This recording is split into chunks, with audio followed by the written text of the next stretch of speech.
I'm just going to ask you that again. I mean, how remarkable. The bin was, it's like a regular recycle bin? Or? The way it all happened that night, I was off, but what was going to take place was there was going to be an organized search, and a lot of people wanted to be a part of that. And so I got the call, and we were going to start the search at 10:30 on that Friday on the 7th. And when I pulled up there, we're going to search. The organized search was. I'm going to start over if you That's don't okay. want. That's okay. Was this the come and go still, or no? The BP. No, the come and go was on the 6th. That was on Thursday. Okay. The BP was on the February 7th. Okay. Okay. What was your question? Where do you want to start? Let's talk about the day. Actually, let's go back even further. When you first got the call about this, like, how did the whole Kristen Smith thing? Like, what were you working the day that you heard that you captured her, or how'd that work? Well, on that Thursday, on the 6th of February, actually, Kristen had flagged down an officer at 5:30 in the morning or so, and she says, "I've got somebody that needs to talk to you." And on the other part of the phone, the person on the other phone was a police officer from Wisconsin, and they said that she was an person of interest in this missing baby case.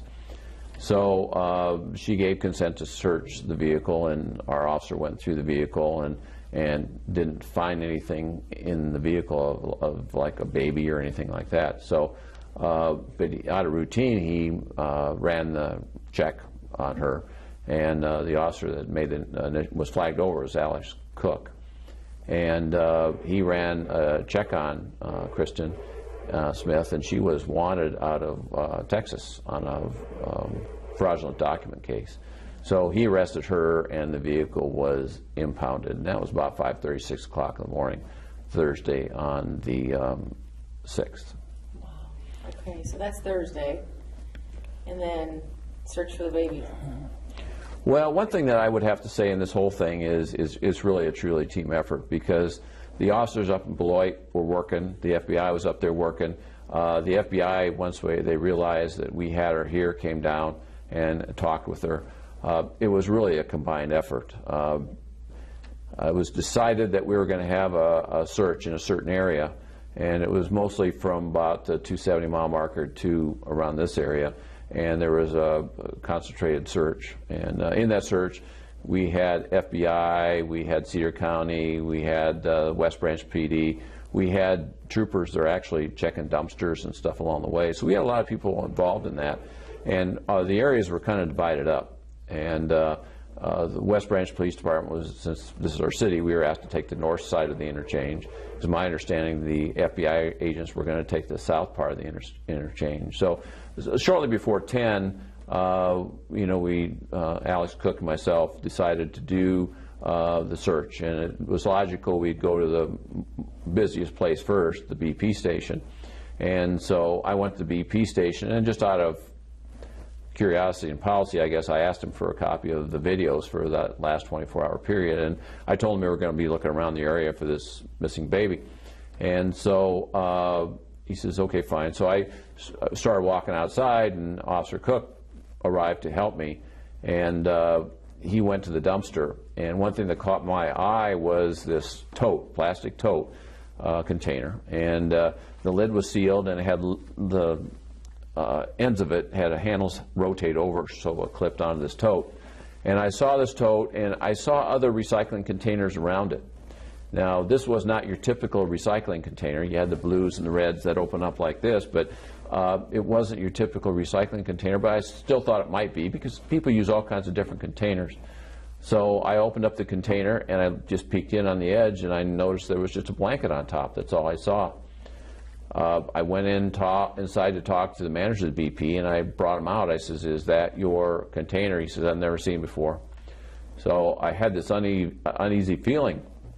And there's frost covered on the container. I knew it had been out there all night, and I further opened it up, and I heard the baby cry, and I'm thinking, did I just hear what I thought I heard? This is not what I expected.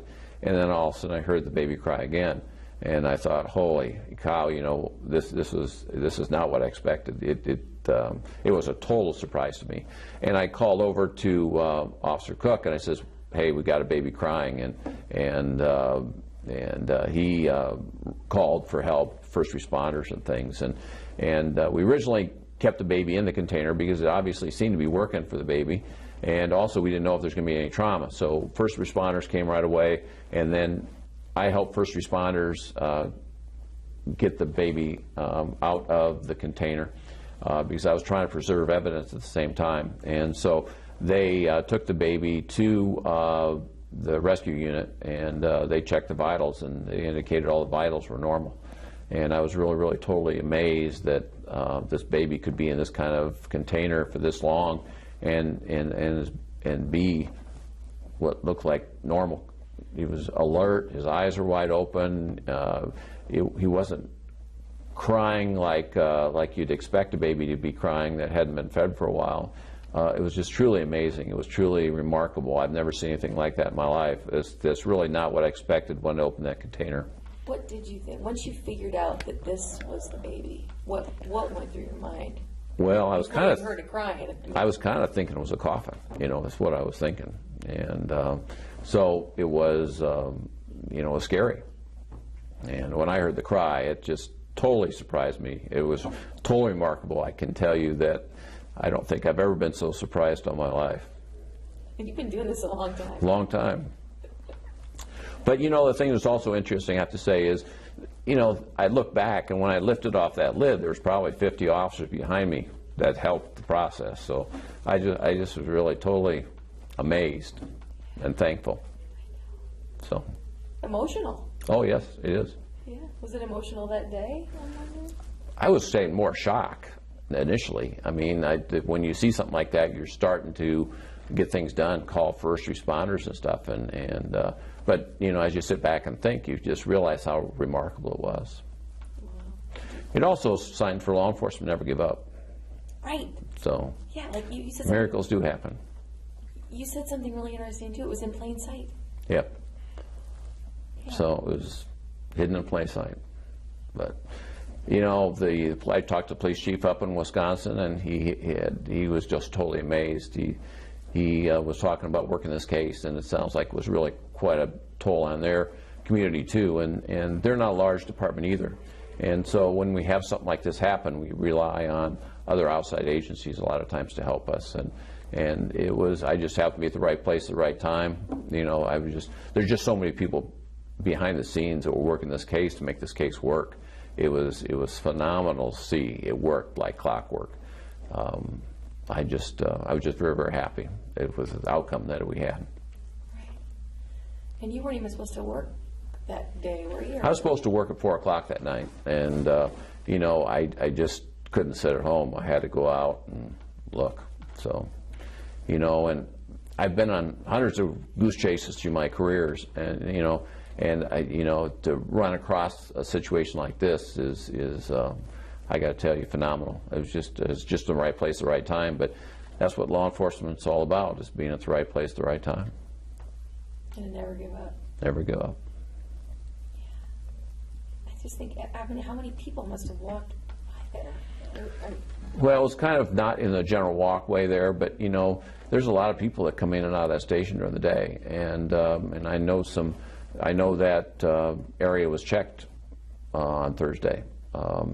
I think there was probably, I don't know, probably a couple, 200-300 customers during the day that probably drove by within plain view of that tow. And so it was really quite amazing that we located it. I'm just so thankful that we did. And what's he like? What's the baby like? I'll try to get you a picture. He immediately melted everyone's heart here and at the hospital. I mean, he's just as cute as a button. Do you have kids yourself? Yeah, I've got 3 of them. They've grown and out of the house. So. Oh, wow. So you have there's got to be another, I always say with news stories that involve kids, it's like suddenly they all become your kids. Before you have them, you don't quite understand what that's like. But I can't imagine what that was like when you realized I that. can't imagine what it'd be like to be the family, to be a family member and have your newborn gone for any length of time, not knowing if they're safe or alive or where they're at. And I can't imagine what they had to go through. It must have been really tough on them. Right. What a little survivor. Oh, exactly. Because now there's some, so you said there was frost on the lid, because there's Yes. some speculation there's no way that baby could have been out there. Well, I know there's been some doctors that said that there's no way that child could have been out there, and I really have to say that it is totally amazing, and I could see why they question that. But the only thing I would say is, to make that judgment, I think you need to see the container, how the baby was dressed, and the container the baby was in, and everything was just right. The baby must have had just enough oxygen to survive, and it must have just been the right to keep the temperatures out. I think the core temperature was within normal ranges, but I think his extremities were kind of coolish. And he obviously, from what the hospital said, had been in there for a while. So I don't know of any other explanation to say that baby was out there for that many hours, from, let's say, 5 o'clock in the morning till we found it at 10 o'clock the next morning. It's kind of miraculous, really. Oh, it really is. Have you talked to the family yourself? Have you had a chance to talk to them? Or? There was a phone call that came in here that they didn't really identify themselves, but the way they talked, it was very heartfelt. I felt that it probably came from the family. Mm-hmm. So have not talked to them specifically. I imagine that'll probably come eventually, but they're so happy to get their baby home. That was what they were thinking and wanting to do, and so I wouldn't have anticipated a phone call from them. What do you think? I mean, the obvious answer is because it's a baby, but what do you think it is that drove, that intensity and that urgency to this case and that teamwork from so many different agencies? Well, I think part of it was the fact that it was a young baby. I think that made a lot of difference, and also it got the FBI's attention pretty early on, and the investigators started working on the case pretty soon, pretty early, and I think that really helped out a lot. I think a lot of it had to do with the baby, and also a lot of it had to do with the circumstances, which I can't really talk about because that's kind of an ongoing investigation. But just the fact that there was a baby and the circumstances and what the baby was missing, and the cooperation with multi-agencies from the very start, I think. But it definitely, the baby was cute, and I think that it attracted people's attention, and so it was a great conclusion, great day for everybody. What's as the police chief? I mean, as you said, you have relationships, you get connected to things. How different was this from the minute you knew that there was a potential baby out there? Was this something you took home that Thursday night? I mean, did this just preoccupy you? I still had disbelief, and I still question it. I still wonder. I thought about doing tests, but how do you run tests, to be similar to the conditions the baby was in? All I can say is I know of any other explanation. But, I think as time goes by, you just kind of bewilderment. You wonder how that could have happened and how it happened. And thank God that, the circumstances ended favorably for everybody. So, it's easier to deal with something like that when you have successes, when you have life, and I think it would have been a lot more devastating if I didn't see the life. So, right, it was a happy ending. Yes, very much. That's so great. From the time you knew the baby was missing, though, like on that Thursday, was this something that just preoccupied you? I mean, did you go home and think to yourself, where could the baby be? I mean, before you had the resolution, how had this taken over? The FBI came back later on that day, and they searched the vehicle, and they went through the vehicle again, and I still wondered. We didn't have any kind of indication from anybody that the baby was in our area necessarily. We know the person we had was a person of interest in the case, but we didn't know where to start. We were told to kind of give the impression if she had the baby, it could be anywhere between Wisconsin and here. And and I think that's the one thing the FBI helped us do is to narrow down the search area, and that really helped tremendously. Right. Would you consider yourself a hero? No. I don't. Because I know a lot of these officers, some of the FBI agents I've never met before, and I know some of the other officers, I know how hard they worked, and this case is bigger than me. It's all about a successful finding of a baby, but it's not about me. It's about law enforcement. Yeah. That's really something. It really is. How many people do you think were working on that, numbers-wise? I have no concept. You know, probably easily 50, I would think, between up the police department up there and down here. I'm just speculating, but you know, I know the number of agents that came in, or I think 10 or 12 FBI agents came in, and some of those guys came in on their days off too. And the county had several people out for that, and there was us, and I can't imagine, you know, the number of people that were working up there in Wisconsin. You know, I was talking to the chief of police just today, and he was saying they were getting ready to just have a news release at 11 o'clock all of a sudden, you know, that Friday, and all of a sudden the FBI agent burst in and says, hey, they found the baby, and he was elated too. I mean, he was very quick to give us praises, and I just, I'm really thankful of that. But it's really, truly a team effort. I'm just glad that we were all able to work together and come to a good conclusion. What can you set the scene just again for us briefly when you found the baby? How many people were there and what the reaction was? There cheering, or what was it? What was it like? Well, initially when we found the baby, it was just myself and Officer Cook.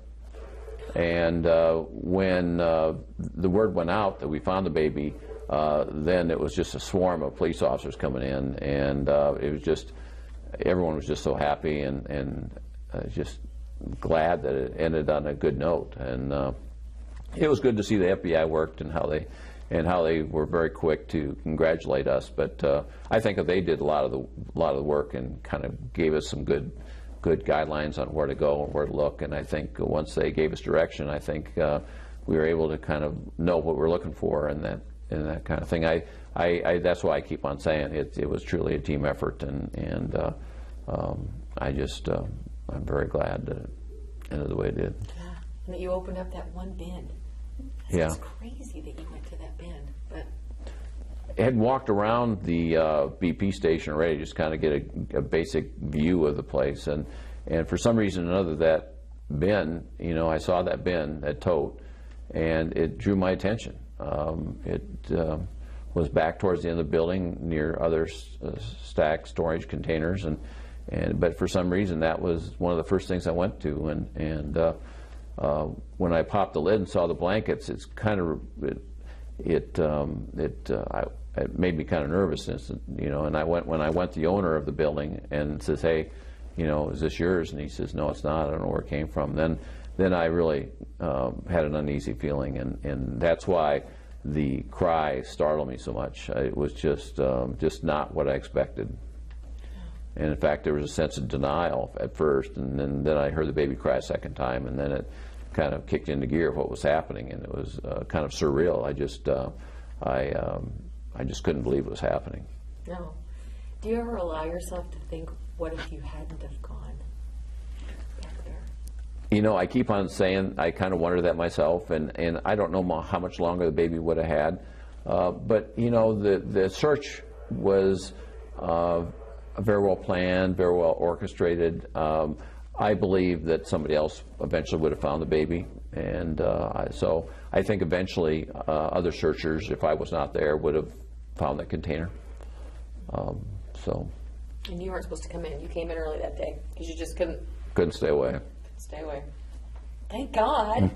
That's awesome. Well, as part of being chief, you have a responsibility, and it's all part of the job. Yeah.